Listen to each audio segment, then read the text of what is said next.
Hey guys, tonight we head to a place that looks peaceful, sounds breezy, and smells faintly like deep-fried squid balls, but turns out to be home to one of Taiwan's least explainable mysteries.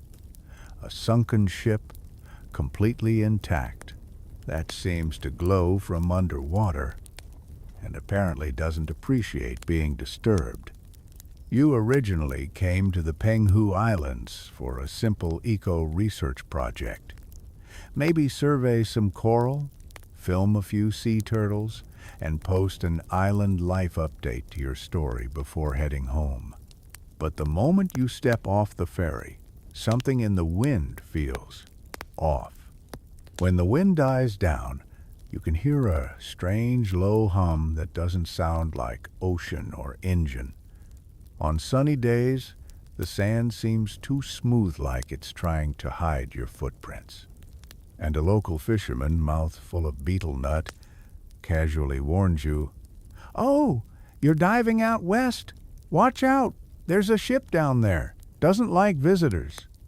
Now, dim the lights, and let's ease into tonight's journey together. You're a certified diver, as you know backing out, and your mission in Penghu is to document seafloor sediment patterns. The waters here are notoriously active. Lots of volcanic rock, unpredictable currents, and, according to local rumors, the occasional new shipwreck that just appears. You don't really buy that. Still, you marked one of these so-called ghost wreck zones on your underwater map, just in case. For science, of course. And, okay, maybe also because a part of you is hoping to stumble on something dramatic. A pirate chest? A secret sub? A ghost in scuba gear? But mostly you find sea urchins. A lot of sea urchins. One of them even pokes your thumb. Rude. And then, on day 3, you reach the site. No markings on the GPS. Your compass starts to spin. The water feels colder here, even though the sun's out. You've got a wetsuit on, and still, your arms goosebump.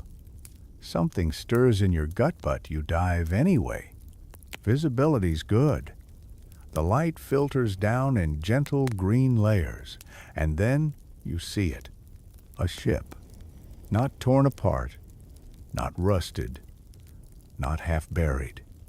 It's just sitting there perfectly intact, like someone parked it neatly on the seabed and forgot to mention it. You swim closer. There's faded Japanese lettering along the hull. The paint has dulled, but not peeled. No algae, no coral buildup, no crabs scuttling inside broken beams. In fact, not even a broken beam. You've dived around wrecks before. This isn't a wreck. This is a display. And when you surface, questions start piling up faster than you can log them. You check the National Shipwreck Registry, nothing. You contact the Coast Guard, Marine Archives, even a retired ship historian who still uses fax. Same answer every time. Oh, that ship? Yeah, people see it from time to time. Nobody really knows where it came from. Best not to go poking around. You ask why. They just say, people go inside and come out. Not quite the same. Sure, that sounds like a line from a B-movie, but you still lie awake that night, listening to the wind. You don't dream about the ship. You dream about being on the ship, wearing a uniform that isn't yours, painting the deck, listening to an overhead announcement in Japanese. This vessel will dock tomorrow morning. All crew, report for inspection. You wake up exactly at sunrise. The sea outside your window is calm, too calm. A breeze touches your cheek like a whisper. And even though you don't want to admit it, you're starting to wonder. This isn't your first time here. This morning starts like any other. You wake up, stretch, yawn, think briefly about quitting marine biology and opening a pineapple bun shop somewhere inland. Then you remember the dream, that announcement. The fresh layer of calm sitting weirdly over the sea outside your window. You pack your gear anyway, because you're logical, rational, maybe a bit dramatic, but still grounded. You're not the type to be spooked by a little deja vu or phantom broadcast in a dream. And besides, you've got one more dive scheduled, the area the locals only ever call that side. Super reassuring name, really. The fisherman who takes you out today is wearing 2 jackets, even though it's already warm. He tells you the current changes there for no reason. That sometimes compasses just spin. You ask if he's ever seen the ship. He grins, missing 2 front teeth, and says, "Seen it? Number heard it?" Every winter. He won't elaborate. You dive again. The same chill meets you underwater sharper than before. But this time, you don't just swim around the ship. You touch it. The hull feels. Not cold, not warm, just still. Like it's waiting. You run your gloved hand along the edge and feel tiny grooves, almost like tally marks. Hundreds of them, maybe more. Not scratched in randomly. Deliberate, precise. You shine your light through a window, and that's when you see it. A teacup, perfectly placed on a wooden table, not tilted, not cracked, just there. As if the person drinking it stepped out 5 minutes ago to stretch their legs and plan to come right back. You're underwater, in a full suit, inside your air bubble, and yet you feel goosebumps. Somehow, you know that cup wasn't there yesterday. You remember looking through this same window before. You would have seen it, wouldn't you? You circle the ship again, and now you start seeing little things, subtle things. A fresh boot print in a patch of disturbed silt, a corner of tarp that wasn't fluttering before, an open door that was closed. You rise back to the surface a little too fast. Your dive instructor would scold you, but you don't care, because now you're not wondering if something's going on. You're wondering how much it remembers about you. That night, you talk to a retired professor in town. He's the kind who smells faintly of old books and sweet soy sauce. You show him a sketch of the ship. His eyes widen. "You're sure you saw this one?" You nod. He sighs. "During the war, several Japanese vessels passed through here, cargo ships. But only one was rumored to have vanished just before Taiwan was handed over in 1945. No distress call. No wreckage ever found. Just gone. The ship's name?" He pauses for dramatic effect. He's good at this. "Ying Wan. Ye Kage Maru. The Night Shadow." You blink. That's the exact phrase you saw, etched into the hull under the Rustanley. It wasn't in kanji. It was romanized, faint, but there. Was it a military ship, you ask? That's the weird part, he says. Some say it was transporting supplies. Others say artifacts and a few old letters. Well, they suggest something stranger. Stranger how? He leans in. They say the ship wasn't just transporting things. Pause. They say it was protecting something. You want to ask more, but he shuts his book, offers you peanuts, and tells you to get some rest. His exact words, "You'll need it." So you try to sleep, and you dream again. But this time, the deck is busier. There are footsteps, commands. You're carrying a wooden crate with strange markings. You pass by the teacup and nod at it, like it's always been there. And when you look down, your name tag is not in English, not even in Mandarin. It's in old-style kana, characters you shouldn't know how to read. But somehow, you do. The next morning, you wake up feeling like you've just come off a 12-hour shift on a ship you never technically signed up for. There's salt in your hair, even though you showered. Your muscles ache in all the places that match the dream shoulders, back, palms like you've been carrying crates underwater. But the weirdest thing? Your brain feels like it's buffering, like something's trying to load and your thoughts keep spinning the little rainbow wheel. You sit up, reach for your notebook, and for the first time in your well-trained, rational, very scientific life, you write, "I may be remembering someone else's life." Then, as if that isn't weird enough, you underline it twice. Okay, so what do you do when your brain starts streaming wartime ship dreams that somehow line up with real underwater objects? You fall back on what you know. Research. You spend the next few hours reviewing every dive log you've made. GPS paths, depth records, water temp fluctuations, all normal. No signs of gas exposure, nitrogen narcosis, or hallucination-inducing marine life. Yes, that's the thing. But then you find it, your underwater cam footage from the second dive, and it's different. Not just because you notice the teacup this time, but because, frame by frame, something very small changes near the corner of the captain's quarters.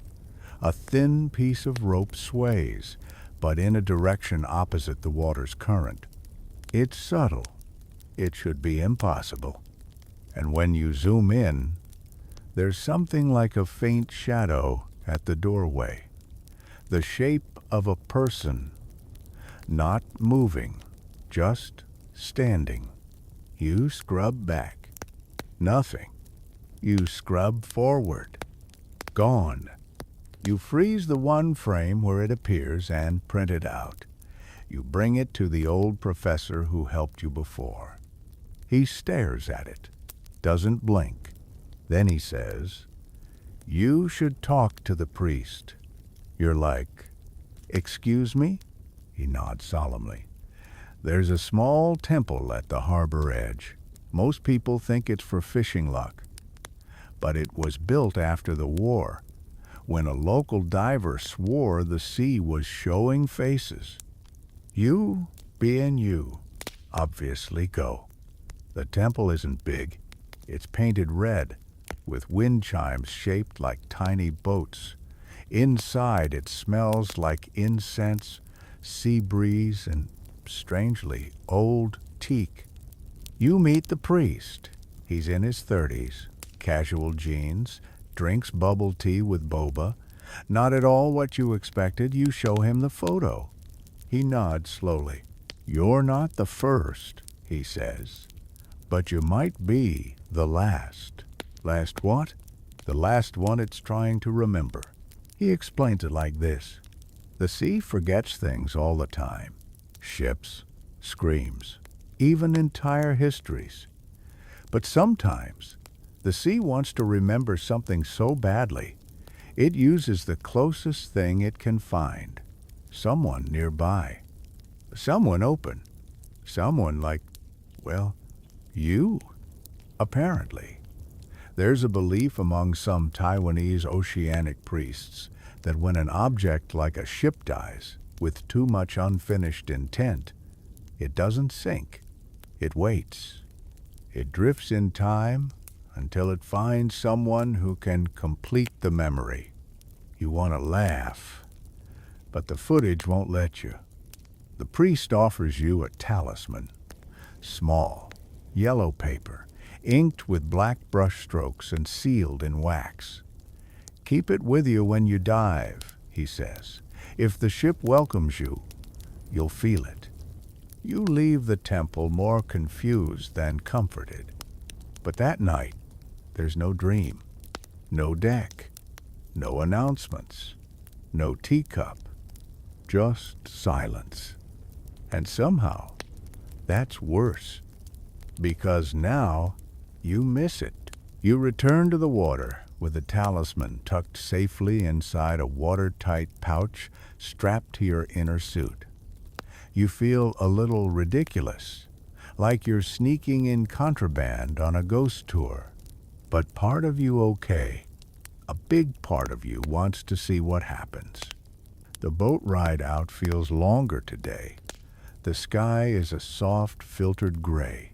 No sun, no wind, just quiet. You notice even the usually chatty boat operator doesn't say much this time. He turns off the engine before you even ask. "You sure about this?" he asks. You nod, more than sure. You're curious. Which, let's be honest, is basically 80% of how you've made every questionable life choice to date. You slide into the water, and this time, the cold doesn't surprise you. You welcome it. You follow your usual path down the reef shelf, past the rocky outcrop, and into the narrow canyon that opens into the wreck's resting area. And when you turn the corner, the ship's there. But it's not the same. It's brighter somehow. The light from above cuts through in beams, hitting the deck at angles too perfect for nature. The door to the captain's quarters is open. Wide open. You've seen this before, but only in dreams. You hover there. Then, carefully, you swim closer. No current pushes back. No silt clouds your mask. Everything feels still, like the sea itself is holding its breath. You reach the deck. No footsteps, no sound. But the door remains open. You glide through. Inside, the cabin is bigger than it should be. Your flashlight bounces off metal beams that look freshly scrubbed. There's a coat hanging on a peg. A pair of boots tucked neatly under a desk. A tiny antique fan, unmoving. And on the table, yes, the table again, is that teacup, now steaming. You check your regulator. You check your oxygen levels. All normal. But your heart? Your heart is not normal. It's trying to pound its way out of your chest. Because next to the teacup is a small folded envelope. Your name is on it. Not printed, not typed, handwritten. In a script that looks suspiciously like your own handwriting, only slanted slightly, the way you used to write in middle school. You hesitate. Then reach out and gently, very gently, lift the envelope. It's dry. You're underwater. It's dry. You float there for what feels like forever. Then tuck the envelope into your waterproof pouch next to the talisman and begin to back out. The moment you leave the cabin, the temperature shifts, just slightly, but it's enough to feel like a curtain's been drawn. You don't look back. When you surface, you feel heavy, not physically, emotionally, like you're carrying someone else's memory. Back in your room, with your dive gear still dripping in the corner, you open the envelope. There's a single slip of paper. One line, in the same handwriting. You made it back. We didn't. You sit there in silence. The air feels thick. The breeze that slips through your window is colder than it should be. But you're not scared. You're sad. Because something in your chest aches. And you don't know why. Not completely. That night, you don't dream. Instead, you wake up at 3:33 a.m., sitting straight up in bed, not from a nightmare, but from the sound of an old wooden floorboard creaking. Your floor is tile. You try not to think about the letter. Really, you do. You clean your gear, sort your notes, eat a very normal breakfast of instant noodles and half a banana. But the line won't leave your mind. You made it back. We didn't. Who are we? You spend the morning on dry land. No dives, no temples, just wandering around town like a slightly stunned tourist. You pause at every plaque, every corner store, every old man playing chess like maybe you'll bump into some clue.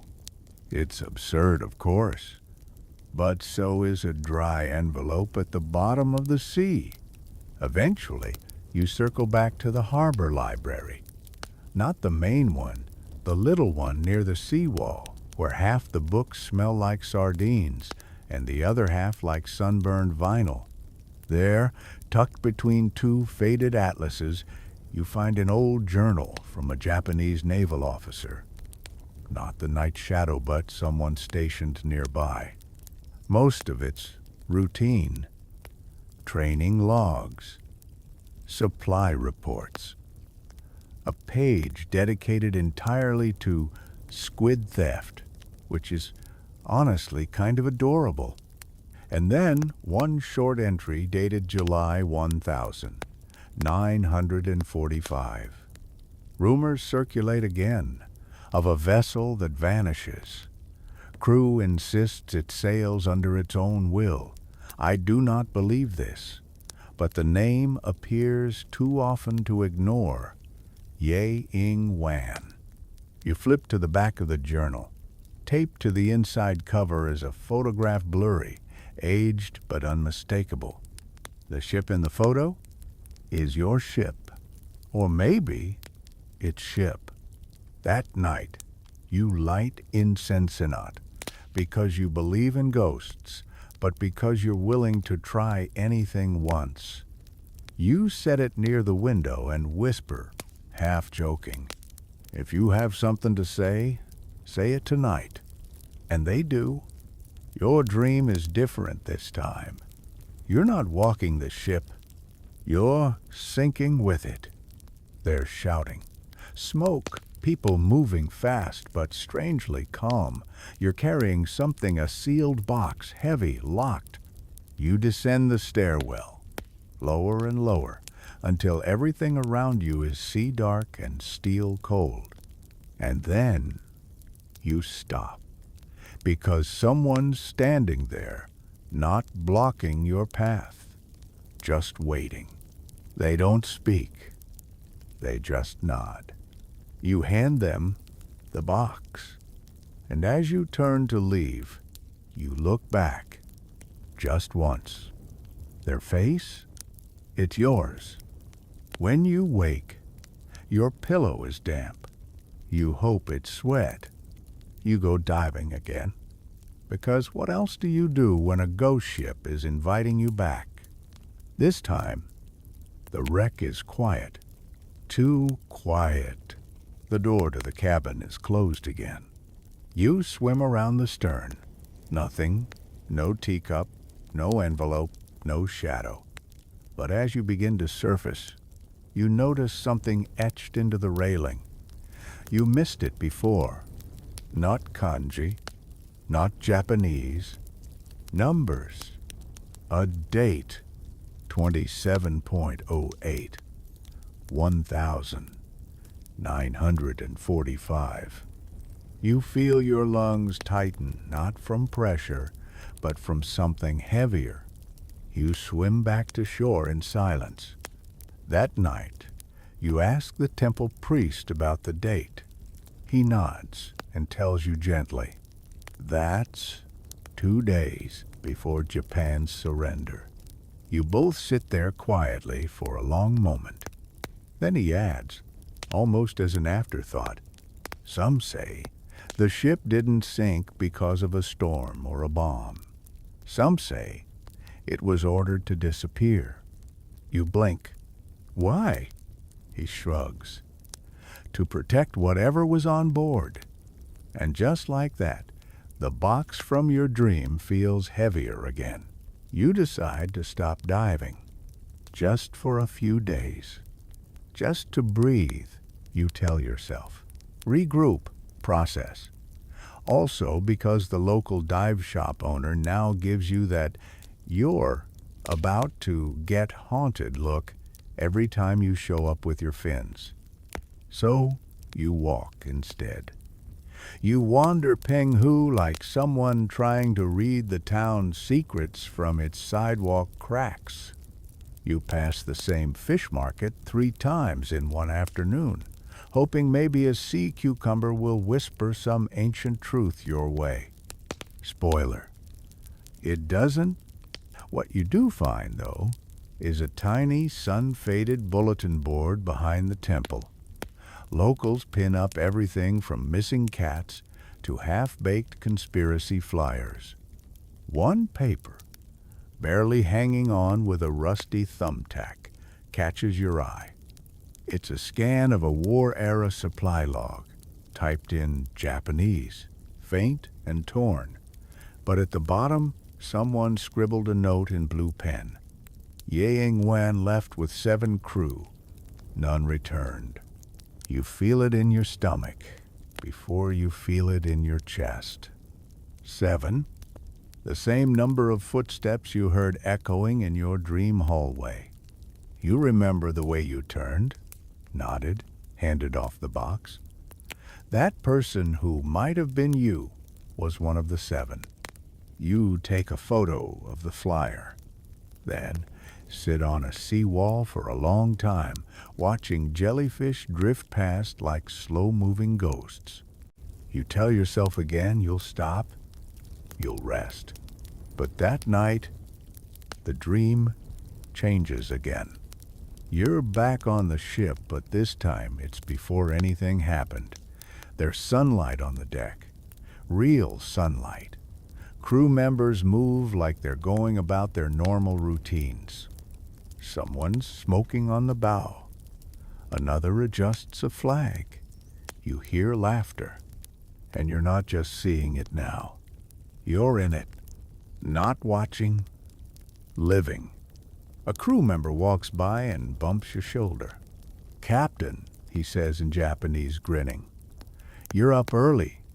You freeze. Then nod slowly. "Captain?" You walk the deck. Everything feels natural, unnervingly so. Your hands know the railing.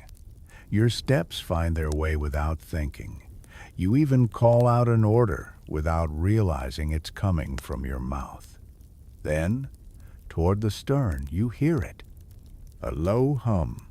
Same one you first heard on your very first day in Penghu. It's not from the engine. It's not from the sea. It's from inside the ship. You follow the sound down, into the lower levels, past the sleeping quarters, down a narrow stairwell so tight you have to duck your head. At the end of the hall, a sealed door. You know the code. You shouldn't, but you do. You open it, and inside is the box, the same one from your earlier dream, the one you handed over. It's still locked. But this time, you see the emblem engraved on top. Not military, not official. Something older, almost like a family crest or a talisman. You wake with a jolt, sit upright in bed, and for a moment, the air around you smells like teakwood and sea salt. And you know, the ship isn't haunting you, it's remembering through you. You don't go back to sleep. You stay up drawing that crest, over and over. Each time, your hand moves a little faster, like muscle memory, like someone's guiding you. So here's the situation. You're now apparently the psychic memory latch of a missing wartime ship with a possibly magical, definitely suspicious box in its cargo hold. This was not on your 5-year career plan. But when you show your sketch of the emblem to the temple priest, he doesn't laugh. He doesn't even blink. He just looks at it, nods slowly, and says, "That's not military. That's clan." You tilt your head. Like, Game of Thrones clan? He smiles, amused.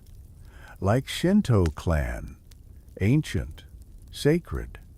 He pulls out a dusty folder and flips through a few pages, points to a faded print of a wooden amulet same symbol. According to him, it was used by a family known as the Moria clan, who, according to temple records, were spiritual custodians. Keepers of sealed things, he says. Mostly scrolls, sometimes objects. You ask if they were connected to the war. He shrugs. Everything was, by then. There's a theory among certain historians, though the academic community is still deeply divided on this, that as Japan's surrender approached, several imperial loyalists attempted to secretly move spiritual relics offshore, far from Allied access. Most of those stories sound like Indiana Jones spin-offs. Except, in your case, the ship is real. The cargo hold exists. And the box? It won't leave your dreams alone. That night, you decide to go back. One more dive. Not because you think you'll find answers, but because, at this point, you need to know whether the box is still down there, or whether you've already opened it in another lifetime. The ocean is quiet again. No current, no wind. Even the seabirds seem to be on mute. You dive. The wreck greets you like it's been waiting. This time, you go straight for the lower deck. The hallway is narrower than you remember. Or maybe your sense of self has grown heavier. You pass the old bunks, the door. You don't need a code. It opens for you. And there it is. The box? Same as your dream. Same crest. Same deep, dark wood. You hover. Then slowly reach out and rest your hand on the lid. Nothing happens. Then something does. A pressure shift. Not in your tank, not in your mask, in your mind. Like your brain is a radio, and someone just twisted the dial a hair to the left. You hear a voice. Not out loud, but clear as glass. Open it when you're ready. You jerk back. Knock into the door frame. Nearly drop your light. But nothing chases you. Nothing pulls you in. You're alone. The box remains sealed. When you surface, you're breathless. But not from the dive. You dry off, sit by the harbor, and think about how you've somehow become the protagonist of a very slow supernatural history novel with no clear genre. Back in town, you stop by the library again. You ask about Moria. The old clerk brings out a sealed envelope labeled Mythical Cargo, Unverified. Inside, there's a letter dated 1000. 965, written by a retired war clerk who claimed to have overseen the Night Shadow's manifest before it disappeared. One line jumps out. We were told the box would be delivered to no one but itself. You read it again and again. Delivered to itself?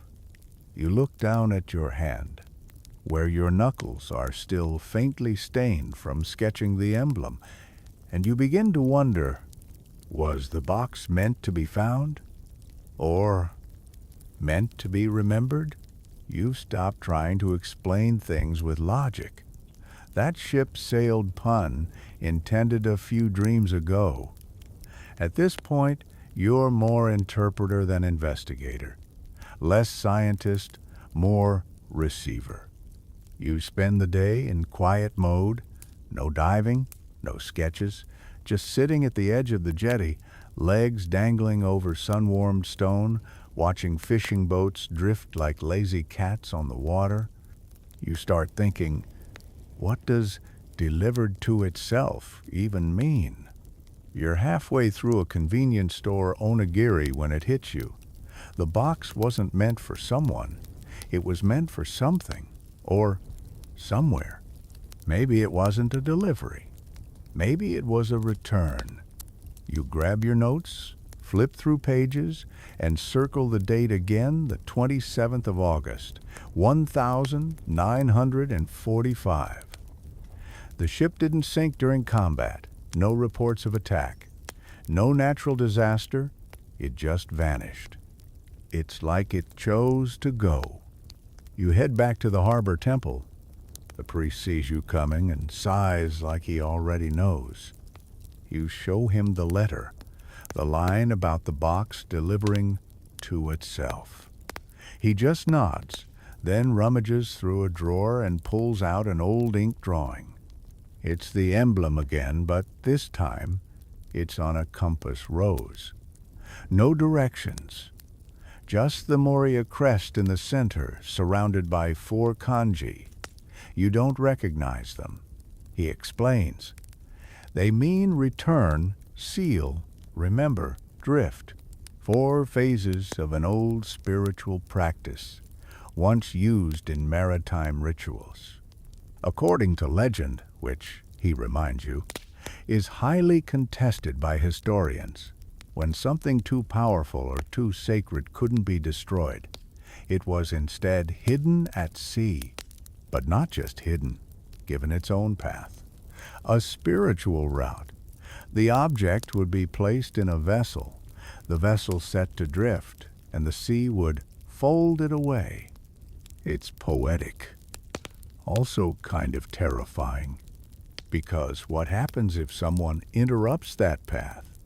You, for example, interrupting with your underwater flashlight and notebook like a well-meaning but clueless time tourist. That night, your dream shifts again. You're not on the ship. You are the ship. You feel wood groaning around you. The deep pressure of salt and time pressing in on all sides. Inside, the box sits silent, but awake, a heartbeat without a body. And you realize it's not waiting to be opened. It's waiting to be left alone. You wake up in the middle of the night, heart pounding, covered in cold sweat. Not scared, just overwhelmed. You realize you need to go back one more time, not to touch the box, but to put it back where it belongs. So, the next morning, you dive again. The wreck is where it always is, only now it feels different. Lighter, somehow, like it's been expecting you. You descend to the lower level, to the sealed room. The door opens for you. Again, you hover in front of the box. No music, no whispers. Just the soft, natural hush of the ocean around you. You take the talisman from your pouch, the same one the priest gave you on day 2, and rest it gently on the lid. Then you bow, not deep, not formal, just enough. You don't open it. You don't take anything. You leave the box exactly where it is and swim away. As you surface, the clouds part and sunlight hits the water just soon of those moments too on the nose for real life. But it happens. You feel calmer, lighter, like something's shifted. Back at the harbor, the priest doesn't say anything. He just hands you a cup of barley tea and a half, smile like, you figured it out. Maybe the point was never to uncover the secret. Maybe the point was just to help the memory find peace. You don't dream that night. And for the first time in what feels like weeks, you wake up, not gasping, not shaken, not tangled in mental timelines of ships and sealed boxes. Just awake. It's disorienting, how normal it feels. You make breakfast. You walk to the harbor. You smile at the boat operator who finally stops looking at you like you've been cursed by sea ghosts. Still, you can't shake one thing, the feeling that something's unfinished. So you do what you always do when your brain's chewing on a mystery like a stubborn piece of dried squid. You go back to the records. This time, you head inland to the Regional Archives office, a slightly crumbling concrete building that smells like sunblock, mildew, and permanent marker. You ask for ship logs, anything pre-1950s. You don't mention ghosts. You don't even mention the night shadow. But the archivist, a woman in her 60s with 4 pencils tucked into her bun, eyes you carefully, then disappears into the back and returns with a narrow gray binder. She slides it across the counter. Wartime log, not digitized, handwritten, use gloves. Inside, you find what you didn't know you were looking for. A letter, tucked between pages, folded neatly, signed in a trembling hand. It's addressed to the next of us. The next? The handwriting is unfamiliar, but the message is sharp, even now. If you are reading this, then the vessel has surfaced again. Know that we gave our breath to keep the memory sealed. We did not fail, but time has frayed the thread. You pause, then read on. We were not carriers of war.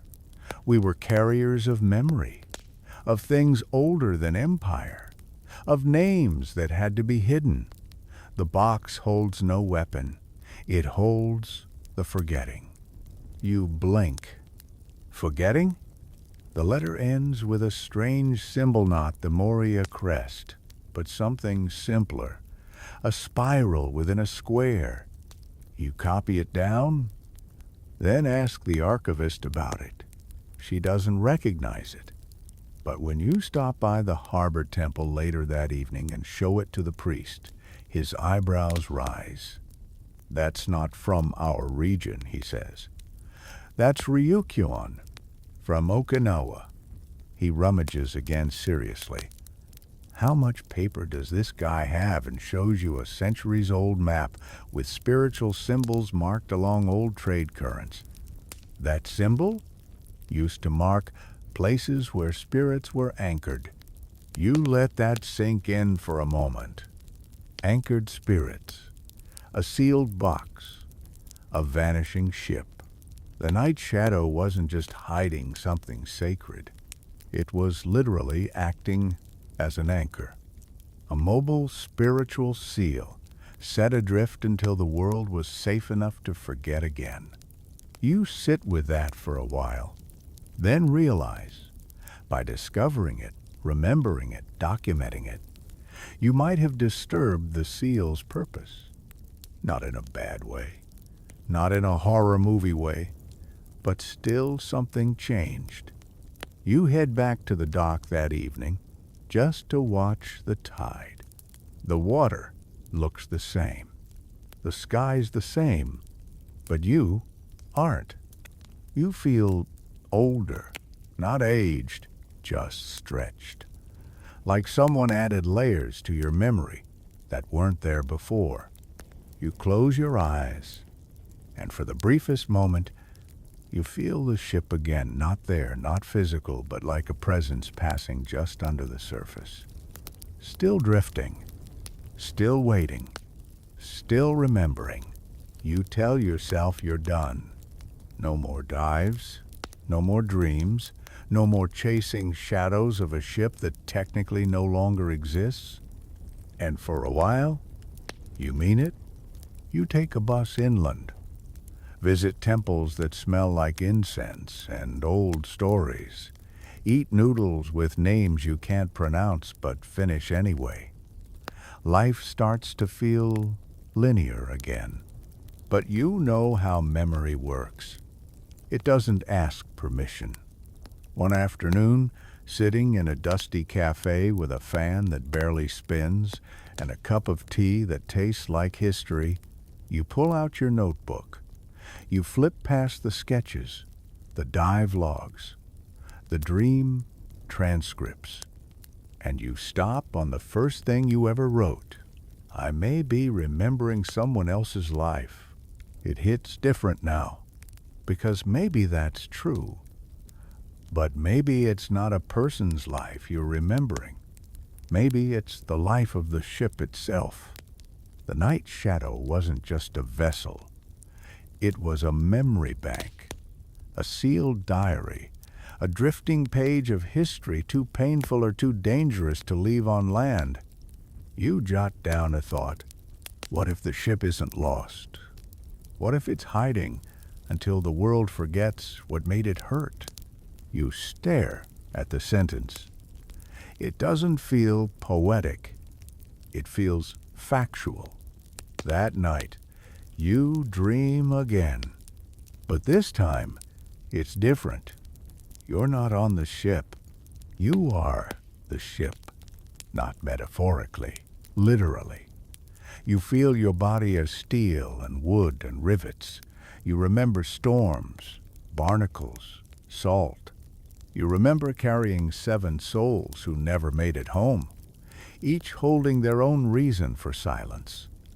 A soldier who doubted the war, a priest who feared what was in the box, a radio operator who whispered apologies into static, a girl disguised as a deckhand, a navigator who could read stars and spirits alike, a cook who baked offerings into rice balls, and a captain who wrote letters he never mailed.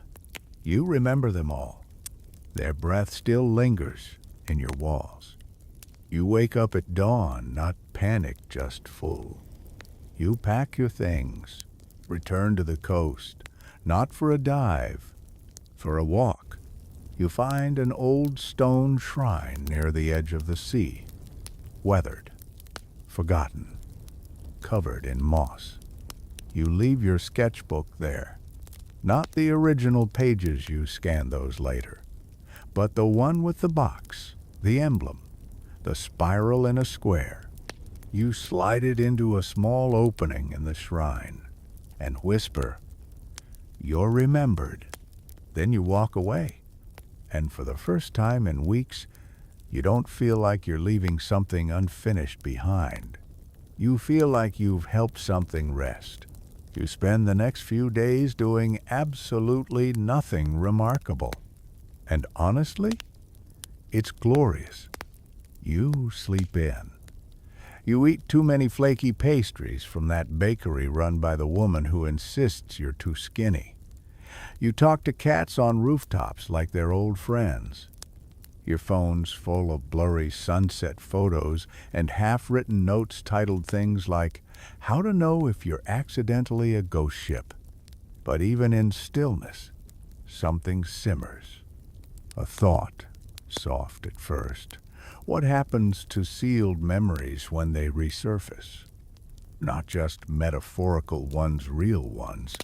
The kind tucked inside wreckage and ritual, inside boxes meant to hold forgetting. One evening, as you're watching the tide creep over the breakwater, you hear a familiar sound. Low, vibrational. The hum. It's not in your ears. It's in your ribs.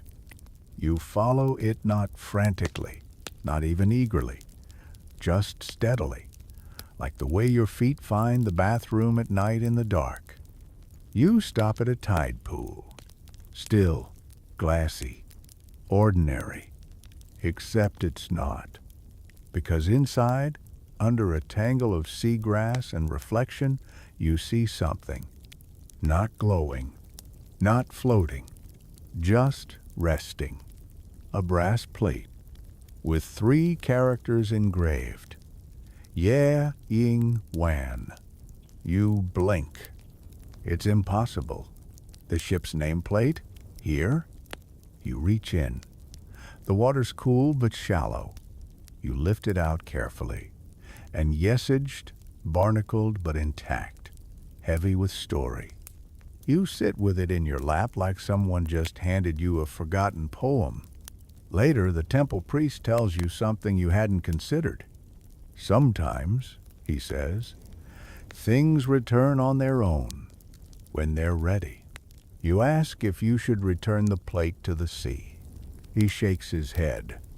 Number, the sea gave it back. It's yours to remember now. You take it home. Prop it against your window. Not polished, not restored, just present. And every morning, it catches the sunlight in a different way. A whisper, a wink. You don't dream of the ship anymore. But sometimes, as you fall asleep, you feel a gentle sway, like waves underfoot, like you're resting in a memory that no longer needs hiding. You've stopped looking for answers. You've started listening for silence. Because sometimes, that's where the real stories live. You decide to leave Penghu soon. Not because you're running away more like you're full, like you've eaten the best meal of your life and staying any longer would just be asking the sea for dessert when it's already given you everything. You walk the harbor one last time, now familiar like a friend's old jacket frayed, comforting, still holding the scent of salt and something older. People smile at you now, not like a tourist, but like someone who stayed long enough to matter. You stop by the temple, the priest hands you a small envelope without a word. Inside, a photo, sepia-toned, creased at the corners. 7 figures standing on a dock. No names, no date, but you know the ship behind them. You know their postures. One leans slightly, like their boot is loose. Another squints too hard into the sun. You know them because you've seen them in your dreams. No, you've been them. You trace each face with your finger. The 7th one you, or the version of you that never came home.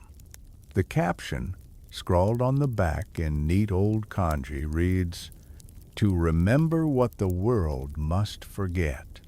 You stare at that sentence for a long time. Back at your guest house, you lay out all your notes, sketches, symbols, dive logs. You think about writing a paper, maybe an essay or something more academic, but it feels wrong, like turning a ghost into homework. So instead, you make something else. A map, but not of places. A map of memory. It's messy, non-linear, drawn in pencil and tea stains. You plot dreams as if they were cities, emotions as oceans, dates as fragile bridges. And at the center, a ship, drifting but not lost. You mail the map anonymous lie to a museum in Okinawa. You don't include your name, just a sticky note. Not everything is meant to be found, but some things deserve to be remembered. That night, you sit by the harbor one last time. No hums, no shadows, just wind and tide and a handful of stars pretending not to be watching. You close your eyes. You think about the box, not what's inside it, but what it held back. How memory, when sealed, doesn't die. It drifts, it waits, it changes hands. And sometimes it chooses someone to carry it forward. Lucky you. You board the ferry with the brass nameplate, wrapped gently in a towel, tucked in your backpack between a half-eaten pineapple bun and a notebook still wet at the corners from ocean mist. No ceremony, no farewell speech, just a quiet nod to the sea. It nods back. The ride to the mainland is uneventful. Tourists chatter. Kids play with snacks. A guy near you is loudly explaining cryptocurrency to a woman who clearly regrets asking. You stare at the water. It's just water now. You realize how long it's been since it felt that way. Back in the city, everything feels sharper, faster. The taxi meter ticks like a stopwatch. Neon signs blink too hard. You hear yourself think again, but it's weirdly loud in there now. The ship left something in you. Not fear, not weight, but presence. Like you're never quite fully alone in your skin anymore. Like a faint melody playing under everything, even when the radio's off. You visit a small maritime museum your last day in Taiwan. The kind with dusty dioramas and whale bones suspended from yellowed ceilings. You walk through the exhibits quietly. And then you stop. In the far corner, an unlabeled glass case. Inside, a model ship. No plaque, no info card. Just sitting there like someone forgot it. You lean in, and you see it. Painted faintly on the hull. Yeah, Yingwen. You don't breathe for a second. You ask the curator about it. He scratches his head, flips through a binder. Ah, he says. Unknown origin. Donated years ago. No records. We thought it was a replica. You don't correct him. You just sit across from the model for a while. You notice something strange. The deck has 7 tiny figures, carved crudely, but intentionally. One of them is holding a box. You stare at that little figure until your eyes blur. Then you take out your notebook, sketch the scene, add it to your collection. Back at your hotel, you flip to the first page and write a new line. Some things don't want to be remembered, but they still want to be kept. You think about the box again. Not what it was hiding, but why. Maybe it wasn't built to contain something bad. Maybe it was built to protect something fragile. A memory too delicate to survive the noise of the surface world. So it drifted. And it waited. And it found you.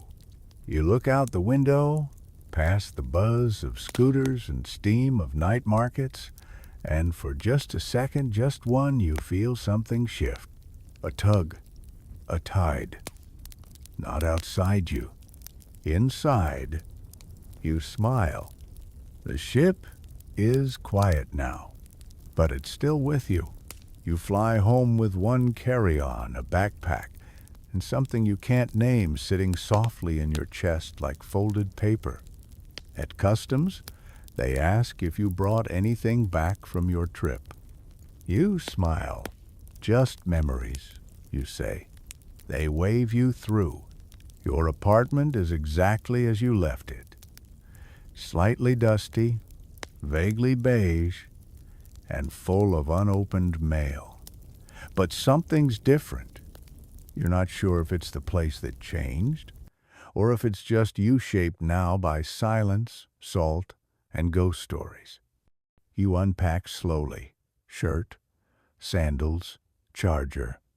Then, wrapped carefully in a worn scarf, the brass nameplate, you set it on the shelf. It doesn't shine, doesn't hum, but somehow it grounds the room, like gravity shifted slightly in its favor. That night, you sleep deeply. No ship, no box, no echoing footsteps in corridors that shouldn't exist. But when you wake, you find a note on your nightstand. Your handwriting. You must have written it in your sleep. Anchor is not the opposite of drift. It is drift, paused on purpose. You read it twice, then make coffee. Your friends ask about your trip. You don't mention the ship, or the dreams, or the cargo hold with the thing that never wanted opening. You talk about temples and jellyfish and sunburn and fried milk candy. And somehow, that feels like the truth too. But one afternoon you open your laptop, create a blank document. Title: The Ship That Dreamed. You don't know if it's a story, a memory, a logbook. You just start writing about a box, a seal, 7 crew members whose names you never learned but will never forget, and a ship that vanished not out of fear but out of duty. The words come easily. You don't edit. You don't plan. You just write like you're remembering something that hasn't quite happened yet. And when you reach the last line of your notes, you write. It's not a ghost story. It's a gratitude story. Thank you for forgetting us just enough. You close the laptop, exhale. For the first time, you don't feel haunted. You feel held. You never publish the story. Not really. You share it with one persona bookseller friend who reads it in one sitting, then quietly sets the pages down and says, "I don't know what I just read, but I feel softer." That's enough. The story lives in the quiet corners of your life now, on the back of receipts, in margin scribbles, as notes in your phone with titles like Possible Ship-Shaped Feeling. Every now and then you dream, but it's not the box anymore. It's the wake, a soft ripple in calm waters, always just behind you, never catching up.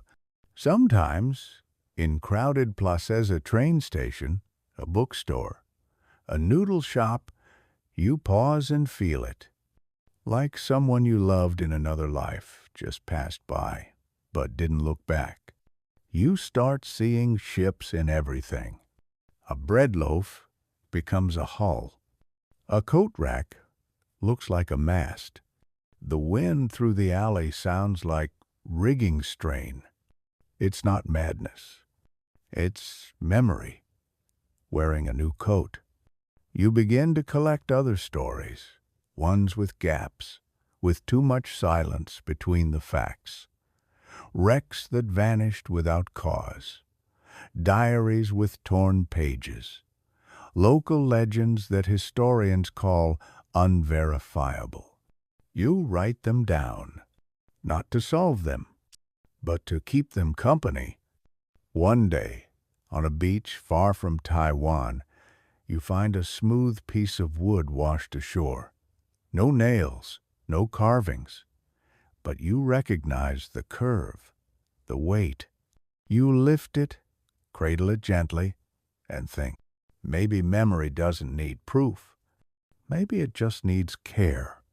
You return home, tuck the driftwood next to the brass nameplate, and light a candle without really knowing why. Not a ritual, a gesture, a promise. You don't have the answers, but you have the feeling. And maybe, just maybe, that's enough to keep the story gently afloat. The sea is quiet now. No whispers, no shadows. Just the hush of a world that remembers even if it no longer speaks.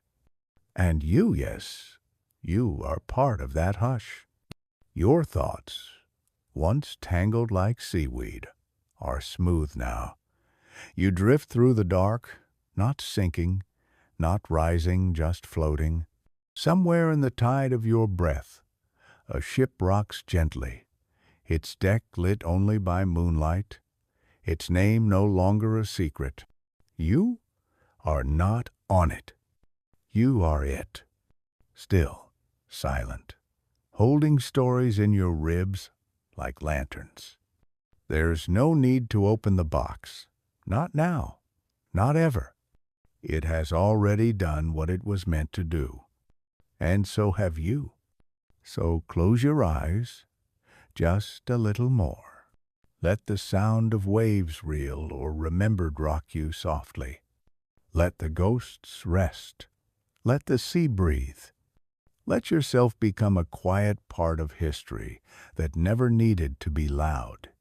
Good night, gentle traveler of memory. Sleep well.